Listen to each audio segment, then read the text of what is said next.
literally torture through which she suffered, right? The kicking, the beating, the nails being pulled off, being put in a trunk. I want everyone that was involved in this to be punished to the fullest extent. They had no right to take my daughter away from me. On the cold morning of November 9, 2015, at around 9 a.m., a squirrel hunter in Talladega National Forest, Alabama made a hell-on-earth discovery. The lifeless body of a young woman was tied to a tree with barbed wire and grotesquely mutilated. Her severed head lay several feet away from her body. Authorities rushed to the scene and realized the victim was 29-year-old Samantha Payne, who had just been reported missing. Her body told a harrowing tale of violence and torture, leaving investigators grasping for answers. Was it some kind of ritual sacrifice? What if a predator, lurking in the shadows, watching, waiting to strike again? Hello and welcome back. If you're new here, don't forget to subscribe and ring the notification bell. In today's episode, we're diving into one of the most haunting investigations in Tuscaloosa County, Alabama's history, the creepy case of Samantha Payne. Samantha Christine Payne was born on October 30, 1986, in Dallas County, Alabama. She was part of a loving, close-knit family.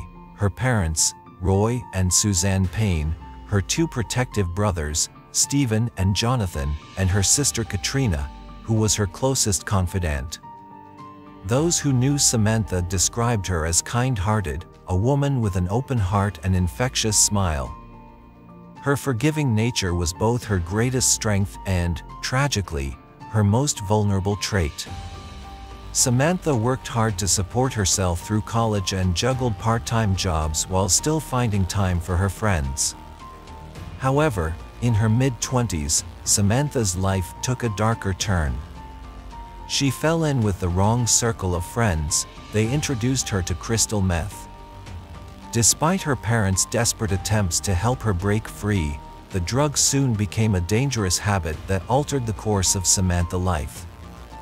October 30, 2015 was Samantha's 29th birthday. She was excited to attend a Halloween party and planned to dress up as Dorothy from The Wizard of Oz. But she felt nervous, thinking her friends might make fun of her costume. Samantha's mother encouraged her to embrace the moment and enjoy her special day. As Samantha left the house with a big smile, her parents could never imagine it would be the last time they saw her alive. The next days, Samantha did not return home and could not be contacted. Her mother, Suzanne, frantically called the police and reported a missing person. 10 days later, on November 9, 2015, a squirrel hunter named Jeffrey Elliott was trekking through Talladega National Forest in Alabama. As he neared South Sandy Road, an area dense with trees and thick brush, he saw something that would sear into his memory forever. There, tied to a tree with barbed wire, was the naked and headless body of a woman. Her severed head was grotesquely discarded about 14 feet from the tree. Her body, beaten and mutilated, showed signs of decomposition, like it was left there to rot in the wilderness. Jeffrey, in a state of shock, immediately contacted the authorities. Within minutes, deputies from the Tuscaloosa County Sheriff's Office arrived. As seasoned investigators, they had seen their fair share of crime scenes, but nothing prepared them for this horror. They were dealing with a crime of unparalleled savagery. Investigators quickly realized that identifying the victim would be no easy task. Pieces of the mutilated body were swiftly transported to Tuscaloosa County Medical Examiner's office, while investigators scoured the grim scene, desperate for answers. At first glance, the scene looked like a horror movie, an act that appeared to be a ritualistic killing. But as investigators searched the area, they found no altars, symbols, or any markings associated with cults or sacrifices. The absence of these elements led them to reconsider their initial theory. Perhaps the crime was not ritualistic after all. Could it have been something far more personal and calculated? The lack of forensic evidence left investigators frustrated even more. There were no tire tracks, no drag marks, no signs of a struggle, and no personal belongings near the body. It seemed the forest was eerily devoid of clues. This led investigators to a new theory. The victim might have been attacked elsewhere and then brought to this isolated spot to die. But just when it seemed like the case would hit a dead end, two unexpected developments turned the investigation on its head. That very day, back at the sheriff's office, Samantha Payne missing persons report caught the detectives' attention. The timing, the details, it all seemed eerily close to the crime they were investigating. Could the unidentified victim be Samantha? However, the remains were decomposed so bad that investigators couldn't simply match the face to Samantha's photo. The woman's body was too far gone for visual confirmation. All eyes turned to the coroner's report.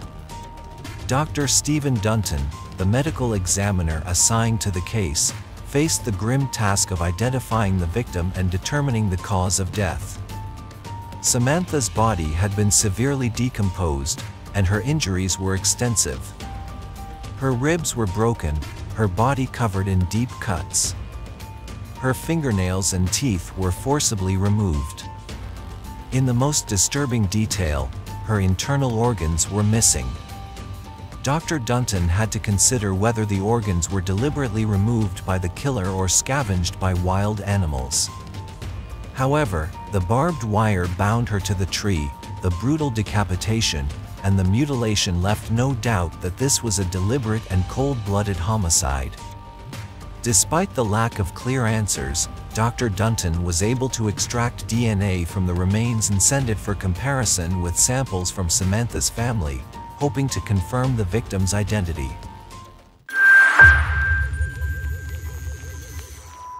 As Tuscaloosa County investigators anxiously awaited the DNA results, a new lead emerged that sent the investigation down a chilling new path.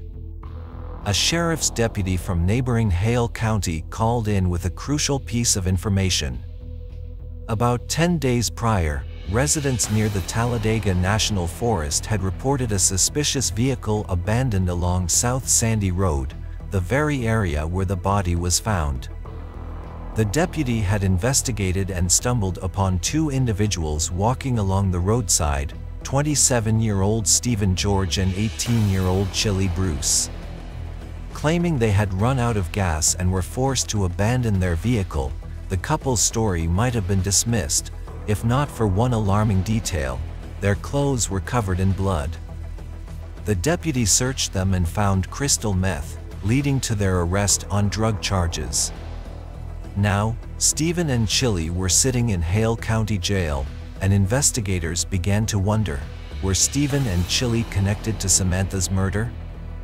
On the morning of November 10, 2015, investigators from the Tuscaloosa County Sheriff's Office arrived at Hale County Jail to question Stephen George and Chili Bruce. Their objective: uncover any information linking them to the grisly discovery in the Talladega National Forest. When asked if they knew Samantha Payne, both immediately confirmed she was a friend. The interrogation took a shocking turn when they confessed that the body found was indeed Samantha's. More disturbingly, they admitted to being involved in the events leading up to her death. However, they denied being responsible for killing Samantha. Instead, they pointed to another man, 31-year-old Michael David Belcher. According to Chili, Michael and Samantha had once been in a relationship, but they remained friends after breaking up. On Sunday, November 1, 2015, everything changed. Chili revealed that Michael decided to kill Samantha after she threatened to report him for stealing her car. Chili's confession also revealed another chilling detail: the vehicle abandoned near the forest didn't belong to Stephen or Chili.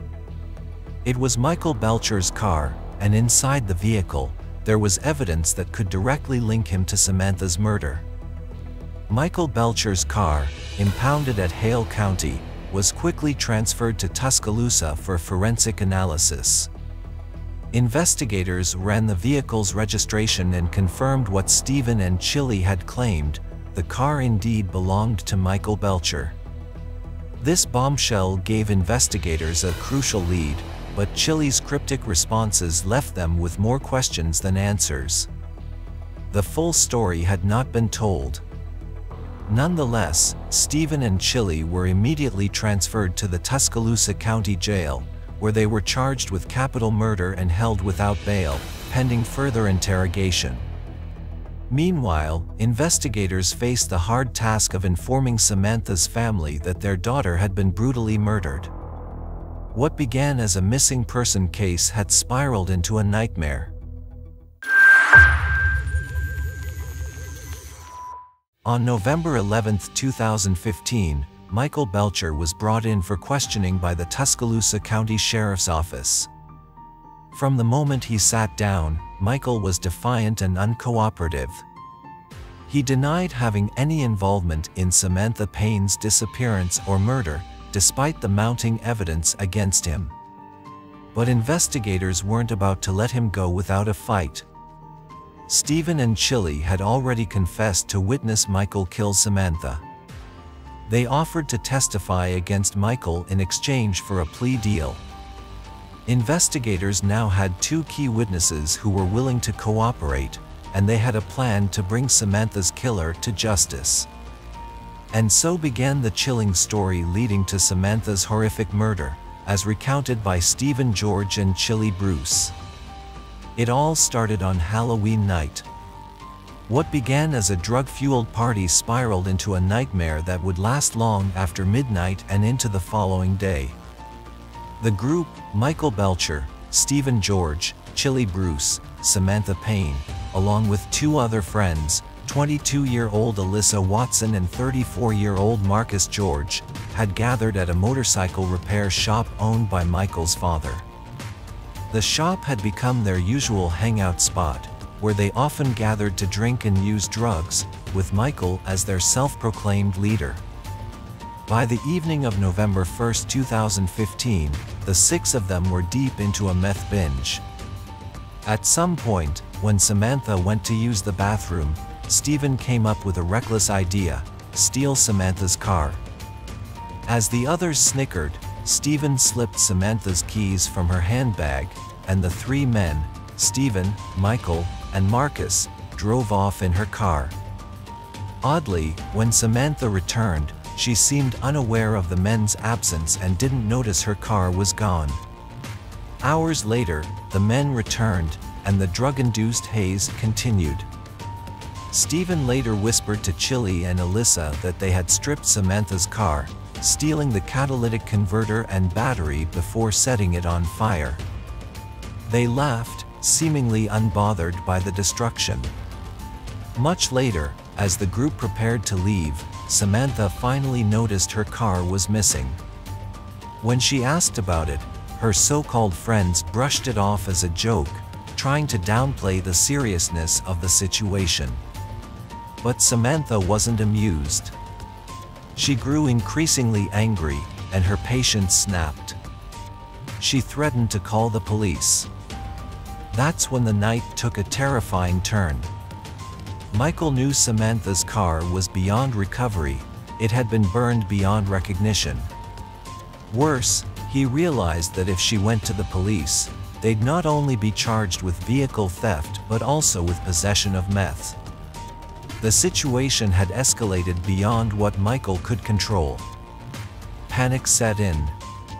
Michael decided Samantha had to be silenced. According to Stephen and Chili, Michael's reaction to Samantha's threat was immediate and violent. He lunged at Samantha, throwing her to the ground with brutal force. He unleashed a vicious assault, kicking and punching her until her face was bloodied and swollen. Samantha, badly injured, was unable to fight back. Michael, along with Stephen and Marcus, tied her up and threw her into the trunk of Michael's car. With no plan, no destination, they drove aimlessly through the night while Samantha cried out in pain and begged for help. But her pleas fell on deaf ears. Her night of suffering had only just begun. The group eventually arrived at Michael's house, where the nightmare escalated. Before anyone entered, Michael turned to Samantha and coldly ordered her to strip naked. Humiliated and terrified, Samantha was forced to walk into the house, completely exposed, in front of the people she had once called her friends. The shame and degradation she endured in those moments were almost unbearable. Inside, Michael and the others bound her wrists and ankles using makeshift restraints, cables, shoelaces, and a belt.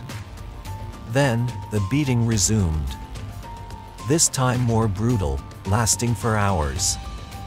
Samantha, helpless and broken, had no chance of escape.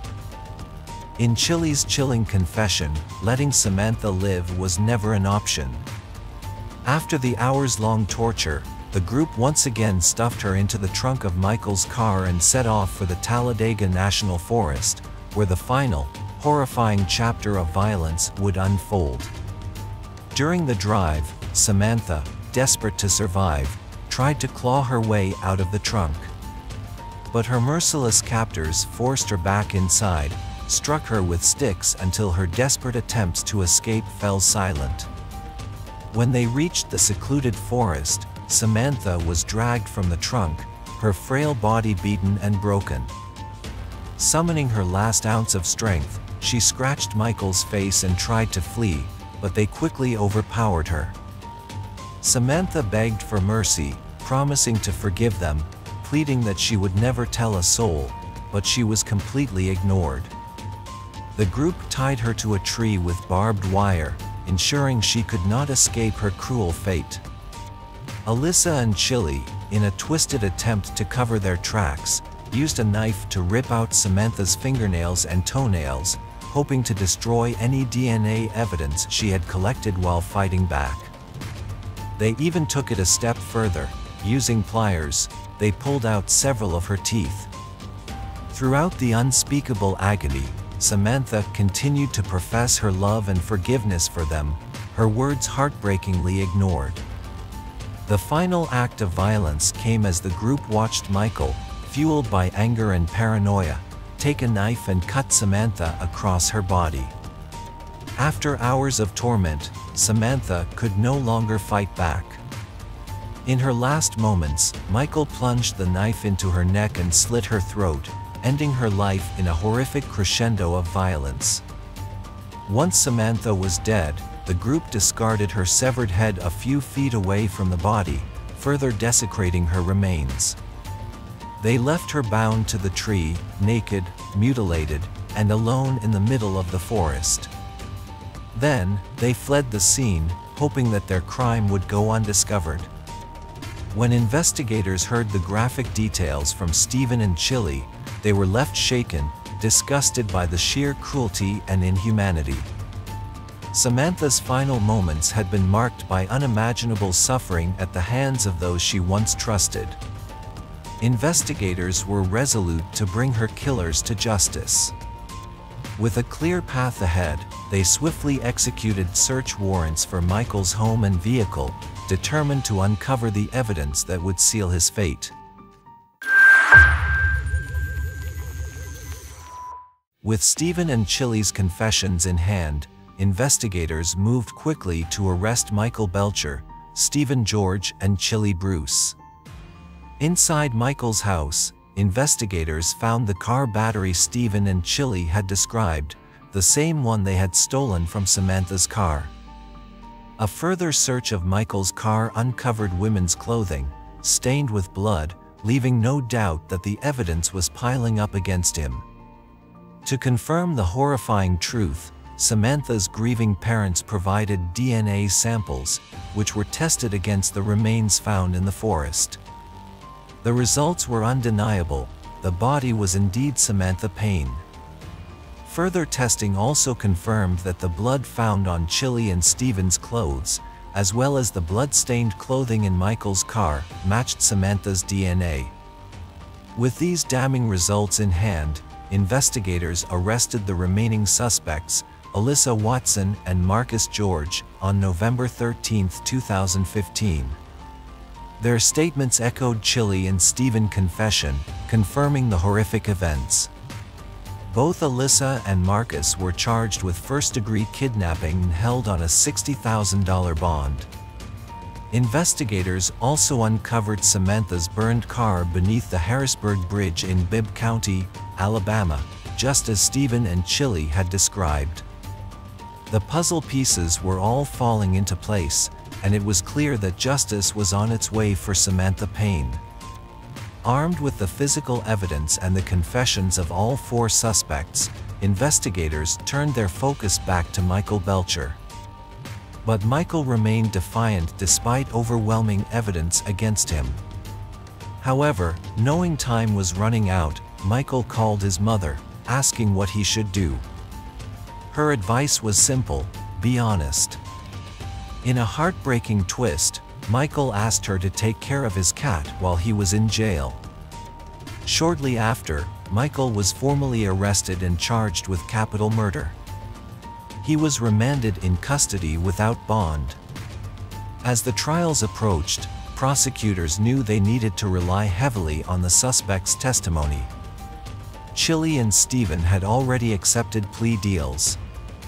They pleaded guilty in exchange for reduced sentences and agreed to testify against Michael as key eyewitnesses. Faced with the inevitable, Michael finally crumbled and chose to plead guilty. Michael Belcher, desperate to avoid the harshest consequences, sought the same plea deal like Stephen. But prosecutors rejected his plea without hesitation. They were determined to make sure that Michael, the mastermind behind Samantha's brutal murder, faced the maximum punishment Alabama law could impose. Meanwhile, Alyssa Watson and Marcus George continued to proclaim their innocence, fiercely denying any involvement. Both turned down plea deals offered by the prosecution, choosing to fight the charges. After posting bond, they were temporarily released from jail. On December 22, 2015, Judge Jim Quinn ruled that there was sufficient evidence to hold Michael Belcher, Chili Bruce, and Stephen George behind bars, pending trial. The judge's decision paved the way for their cases to be presented before a grand jury, where the full weight of justice would soon be brought to bear on those responsible for Samantha Payne's horrific death. After hearing graphic details in court about the murder of Samantha Payne, a judge decided there's probable cause to keep the three suspects charged with capital murder in jail. Right after that, Judge Jim Quinn delivered another pivotal decision, declaring that Alyssa Watson and Marcus George would also face a grand jury. Despite their claims of innocence, the judge's ruling ensured that their involvement in Samantha Payne's tragic death would be thoroughly examined, leaving no room to escape justice.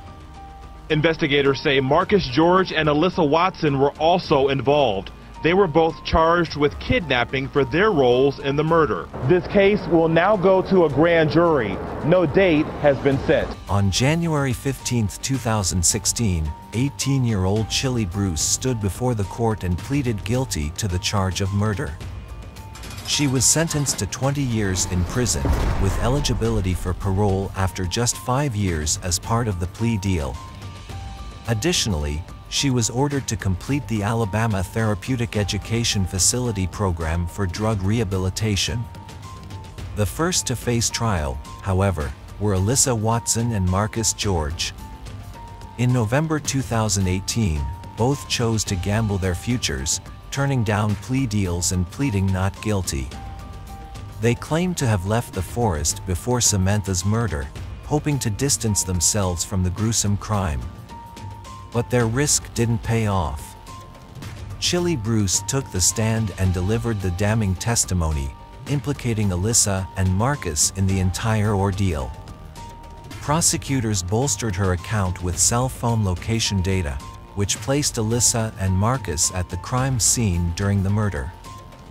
Their claims of innocence crumbled under the weight of evidence.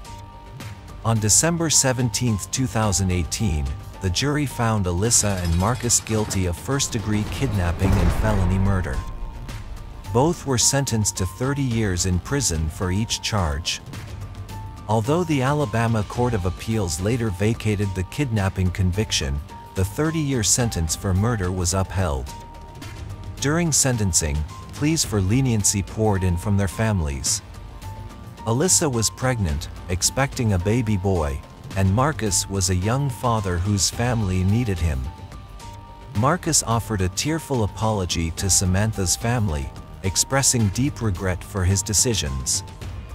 But Alyssa remained silent, declining to address the court.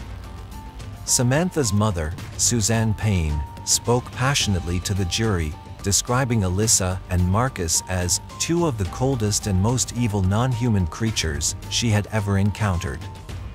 She hoped they would forever be haunted by Samantha's pleas for mercy. Both Alyssa and Marcus are currently serving their sentences, set for release in 2048. In March 2019, the highly anticipated trials of Chili Bruce, Stephen George, and Michael Belcher began. Chili, already pleading guilty after her arrest, had her 20-year sentence upheld, with eligibility for parole after 5 years. Stephen George, like Chili Bruce, ultimately pleaded guilty to the murder of Samantha Payne, hoping for leniency through a plea deal. In court, he provided a detailed account of how Michael Belcher brutally killed Samantha, his testimony aligning with Chili's. However, the jury saw Stephen's role in the crime as more pivotal than he had hoped. After all, it was Stephen who had suggested stealing Samantha's car, leading to her horrific death. Despite the plea deal offering the possibility of a reduced sentence, the jury found Stephen deeply complicit in Samantha's murder. They believed he had played a significant role in her suffering, and as a result, Stephen was sentenced to life in prison. His cooperation saved him from the death penalty by the narrowest of margins, but life behind bars would be his fate. Michael Belcher's trial was one of the most highly anticipated in recent memory. He had been painted as the mastermind behind the brutal killing, the ringleader who had orchestrated Samantha's torture and death. Armed with the testimony of Stephen George and Chili Bruce, the prosecution argued that Michael had always intended to kill Samantha once she threatened to report him. His violent, drug-fueled rage had reached a breaking point, and Samantha had become his target. During the trial, the graphic details of Samantha's final hours were revealed in court, leaving the jury and those in attendance horrified. Michael's defense team tried to argue that he was not solely responsible for the murder, but the evidence against him was overwhelming. He was the one to deliver the fatal blow, and the one to desecrate Samantha's body in the forest. On April 3, 2019, Judge Brad Almond, following the jury's recommendation, sentenced Michael Belcher to death by lethal injection. As he stood before the court, Michael claimed he was truly sorry for what had happened to Samantha, insisting that words could never convey the depth of his sorrow. But for Samantha's grieving mother, Suzanne Payne, his apology rang hollow. She could not believe that Michael was capable of genuine remorse for his monstrous actions. As of 2024, Chili Bruce is set to be released on probation at age 26, while Stephen remains imprisoned for life. Michael, sentenced to death, now waits on death row at Holman Prison. For Samantha Payne's family, the trials and convictions of those responsible for her death offered a sense of justice, but no amount of courtroom victories could heal the deep wounds left by her brutal murder. Roy and Suzanne Payne, Samantha's parents, were left devastated by the loss of their daughter. They have likened the loss of their daughter to a summer without the sun and a winter without the cold.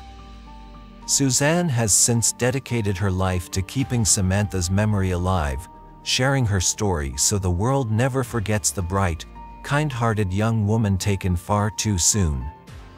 Samantha Payne's story is a tragic reminder of trusting the wrong people. Her killers exploited her trusting nature and, in the end, used it to take her life. Do you believe any of Samantha's killers have shown true remorse? Was justice truly served for each person involved? Especially that Chili Bruce will soon walk free, despite her direct involvement in the torture and abuse that led to Samantha's death. As always, thank you for watching and for being a part of this journey. Remember to subscribe, like and share. If there's a crime story you'd like us to cover, let us know in the comments. Until next time, stay safe, and always be mindful of who you trust.